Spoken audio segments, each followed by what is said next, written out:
মানুহে মানুহৰ বাবে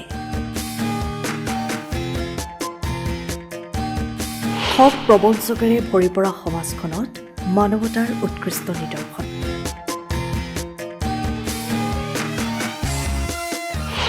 হেৰুৱাই পোৱা ধন ঘূৰাই পাই স্বস্তিৰ নিশ্বাস এৰিলে এজন ব্যক্তিয়ে।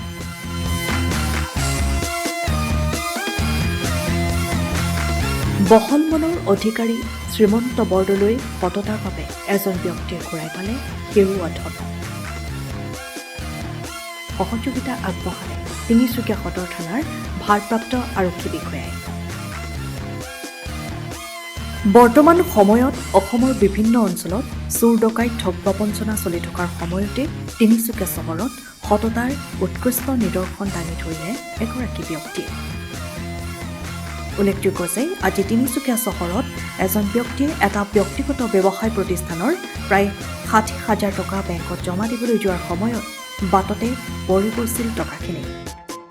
সেই সময়ত উক্ত স্থানত বজৰং দলৰ তিনিচুকীয়া সংযোজক শ্ৰীমন্ত বৰদলৈয়ে পৰি যোৱা ধন প্ৰত্যক্ষ কৰে আৰু তিনিচুকীয়া সদৰ থানাৰ দক্ষ আৰক্ষী বিষয়া পুৰঞ্জয় বৰাক বিষয়টো অৱগত কৰি উক্ত ধন আৰক্ষীক জমা দিয়ে। সততা নিদৰ্শনৰ বাবে শ্ৰীমন্ত বৰদলৈ তিনিচুকীয়া সদৰ থানাত ভাৰপ্ৰাপ্ত বিষয়া পুৰঞ্জয় বৰাৰ উপস্থিতিত এখনি ফুলাম গামোচাৰে সম্বৰ্ধনা জনায় আৰু শ্ৰীমন্ত বৰদলৈ হাতেৰে হেৰাই পোৱা ধন ব্যৱসায় প্ৰতিষ্ঠানটোৰ কৰ্তৃপক্ষক প্ৰদানৰ ব্যৱস্থা কৰে। মই ICICI বেংকত গৈছিলোঁ, তাত চেক ডিপজিট কৰি এইটো চেনাৰাম স্কুল দি মই আহি আছিলোঁ। আকৌ ৰংঘৰ ব্ৰাঞ্চত মই কেছটো জমা দিম। তো এতিয়া পৰিছে, মই গমেই নাপাওঁ ক'ত পৰিছে, কি হ'ল, কেনেকৈ হ'ল। বেংকত যেতিয়া গৈছোঁ মানে জমা দিব পকেটত আনিছোঁ যে পইচাটো নাই। আকৌ মই দৌৰি আকৌ বেগ আহিলোঁ। বেগ আহি ৰাস্তা চাই গ'লোঁ, বেংকলৈ গ'লোঁ। আকৌ আহি কিনে মই মালিকক ক'লোঁ, দাদাক ক'লোঁ যে এনেকুৱা পইচা পকেটৰ পৰা পৰি গ'ল।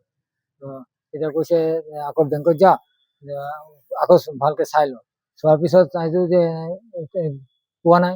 তাৰপিছত দাদাই মালিকে ক'লে যে তহঁতি এক কাম কৰ, থানাত এটা এজাহাৰ দি দে, বাইচাঞ্চ কোনোবা ভাল মানুহ যদি পাই থাকে থানাত জমা দি দিব পাৰে, তেনেহ'লে তহঁতি পাই যাব পাৰ পইচা। আজি ধৰক না এই ঘৰটা মোৰ ঘৰ হিজুগুৰি। মোৰ নাম পৱনলাল দুছাৰা। মই বহুত আনন্দিত হৈছোঁ আৰু মই এটা চুৰিৰ যিটো বদনামটো লাগিছিলে লগাৰ পৰা এইটো মই বঞ্চিত হ'লোঁ, এইটো মানে মোক ৰেহাই হ'ল। এইটো মই ধন্যবাদ। মানে যে ভাবিলে যে চুৰি কৰা নাই, সঁচাকৈ এইটো কৰিছে। এই আমাৰ দাদাই যে পইচাটো পাই থানাত যে আৰক্ষীক যি জমা দিলে, এইটো মই দাদাক বহুত ধন্যবাদ। এইটো মানে মোৰ ধন্যবাদ দিয়াটো মোৰ কমেই হৈছে।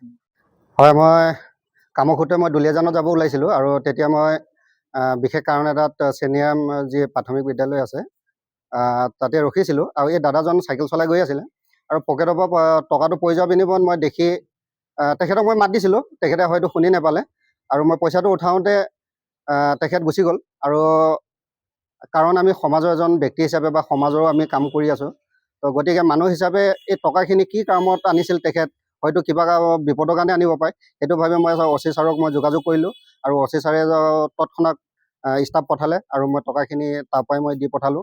তো গতিকে এই দাদা আজি উপস্থিত হৈছে, তো তেখেতক আমি ধন্যবাদ জ্ঞাপন কৰিছোঁ যে তেখেত যে পইচাটো হেৰুৱাৰ বিনিময়ত যে এই আৰক্ষীয়ে যে সহায় ল'বৰ কাৰণে থানাত আহিলে আৰু অহা বিনিময়ত আজি তেখেতে এই টকাখিনি ঘূৰাই পালে। তো গতিকে আমি সকলোৱে সমাজে যিসমূহ আমি কাম সমাজৰ ব্যক্তি হিচাপে বা মানুহ হিচাপে কৰিব লাগে, আমি কৰি যাব লাগে সকলোৱে। তো তাৰ কাৰণে সকলোকে মই আহ্বান জনাইছোঁ যে আপোনালোকেও তেনেধৰণৰ কাম যাতে কৰে। তিনিচুকীয়াৰ পৰা Ajay Kumar report, time of Assam. সময়ৰ খবৰ সময়ত পাবলৈ ফ'ল' কৰক টাইম অফ আছাম।